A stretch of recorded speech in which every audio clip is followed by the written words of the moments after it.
Plus, the storms have turned deadly. One person was found dead inside of a camper at Hidden Night Family Campground in Alexander County. Crews still looking for 4 people who are missing, one of them a child. More than 30 campers have been rescued from floodwaters at that specific campground. We have live team coverage across the Triad where we've seen flooding in many communities. We're going to get to meteorologist Michelle Kennedy in just a bit. Yeah, a lot of impacted areas. We're going to begin with Justin Schreier, who's in Winston-Salem. Justin, is the water starting to recede just yet? We've seen some high levels today. And Brandon, good evening to you. That water is starting to recede, but this is a great example of just how severe some of that flooding can be. You can see over my left-hand shoulder how much of that water has reached that apartment complex, and just down the road from us at Sara Lee Soccer Complex, there is even more flooding. As you can see, the entire field and parking lot is underwater, including the parking signs, which are about several feet long, so you can imagine how deep that water is. Near Ronalda and Yadkinville roads, the high water there disrupted traffic, making it tough for drivers. The Winston-Salem Fire Department tells me so far today they have pulled folks out of flooded apartments and homes, and they have also had to use their boat to rescue people. The department says they have also had to use their rescue boat after folks got their vehicles stuck in high water, which is why the fire department wants to remind folks to turn around if you come to a flooded out road. As little as 6 inches of water can move a car. As far as a stable car, you can lose control. You just don't know what kind of hazards is under the water as far as any holes, manholes, or anything that you could fall in. And right now we have not heard of any major injuries around the Winston-Salem area. Live in Winston-Salem tonight, Justin Schreier, WXII 12 News. All right, thank you, Justin. And the Winston-Salem Fire Department was really busy this afternoon rescuing people from an apartment building. This is video that the department shared on Twitter. It shows firefighters using an inflatable boat right there to get people out of the apartment complex located on Old Greensboro Road. Remember, if you see standing water, do not walk through it and do not drive through it.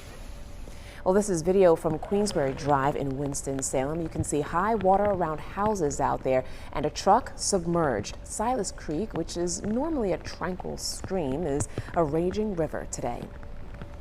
Well, this is what it looks like outside of the Marketplace Mall. Take a look. This is near Peters Creek Parkway and Silas Creek Parkway. There you can see almost topping the door handles on these vehicles in the parking lot. This was shot at about 2 o'clock this afternoon. Very serious in this situation. Meadowlark Elementary and Middle School moved to remote learning today because of all of this flooding that you're seeing. Students will also learn from home coming up tomorrow, just a heads up. In Yadkin County, they declared a state of emergency because there's flooding and damage across the county, especially in the East Bend and Yadkinville areas. That's where we find WXII 12's Leanne Denyer live with a look at conditions there. Leanne, what are you seeing?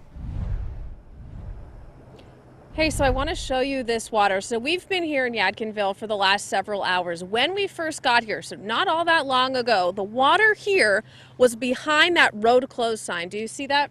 I hope you can. Brad is moving the camera closer so you guys can see it. So since we've been here, the water has come up past that sign. You can see it's significant. It's really been something to watch. Lots of people have been stopping by just to sort of take it in. We also spoke with the Yadkin County Emergency Services Director not too long ago. He told me there is flooding all around the county today.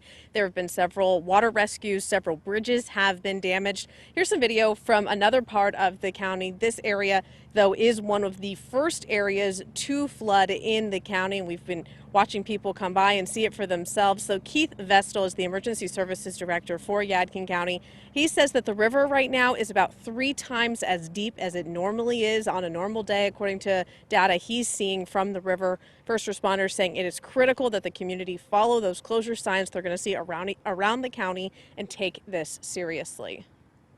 It's definitely a true emergency. People don't need to be ignoring it. They need to, whether they're walking or whether they're driving, they need to pay attention to the barricades and the instructions in the barrels and just turn around and don't drown.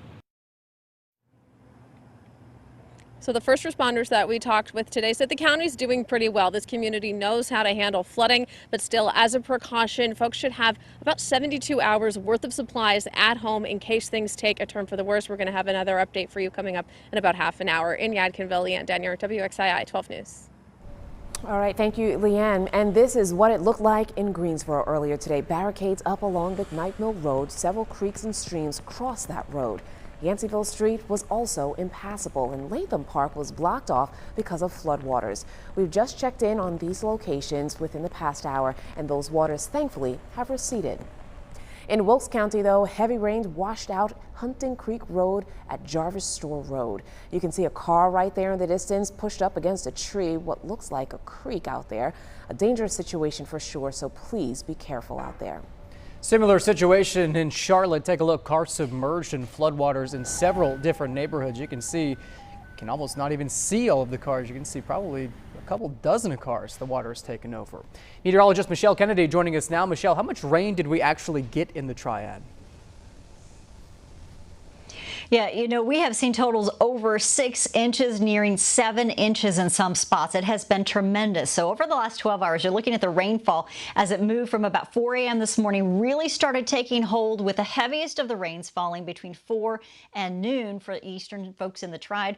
We finally started to see things wind down about 1 o'clock. Things were moving east. However, we still have some of those roads that may be washed out in the foothills. And so as we get you into the evening hours and it gets dark, it's going to be harder to tell. The good news is the flash flooding, where that water just rises so quickly and can overtake your car, that's out of here. You still don't want to cross any roads, of course, that have been washed out and endanger yourself as we get you into the evening hours. But the flood warnings, those are going to continue, as we have some spots along the rivers too to be concerned about, especially in Elkin, where we have earlier seen moderate flooding, and some of those rivers are now finally starting to recede a bit, but we still have to crest a couple of these rivers to get you down. We're looking at Alamance, Forsyth, Guilford, and through much of the western foothills still included in this aerial flood warning. That's going to last for you as we go into the evening hours. This is a distribution of rain, so this gives you a good idea. Many folks saw anywhere, as we mentioned yesterday, the possibility of increasing rainfall from Tropical Storm Eta. Well, 3 to 6 inches out there in some spots across the Triad, southern Davidson, eastern sections there south of Thomasville, about 7 inches. And we had 6.63 inches reported today from Stanleyville, from Danny Baker there. So thanks to our weather watchers for checking in. Mount Airy, 5.49. Ennis had over 5 inches as well. And thanks to William Bottomley with those totals. And you can see here some of the airport locations. Winston-Salem and Greensboro, some of the highest totals in the immediate Triad, but we've got Tobaccoville, Stanleyville, some of the outskirts and the outlying areas. Those were the closer to 6 to 7 inch totals. Tropical Storm Eta now moving away along with our cold front. So this was not just Eta, but Eta certainly helped out. All the moisture that we had in place from the Atlantic Beach moisture, and now Eta moving out as well, moving to the northeast at about 18 miles an hour. Can't say we're sorry to see her out of here, but it is going to come up along the coast. We'll talk more about that coming up.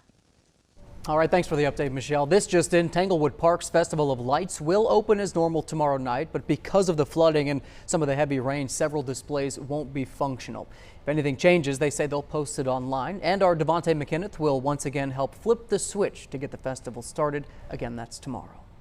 And we can send you flash flood watches and warnings right to your phone if you're interested. All you have to do is download the free WXII 12 News app. You can also track the rain along with us by using our interactive radar.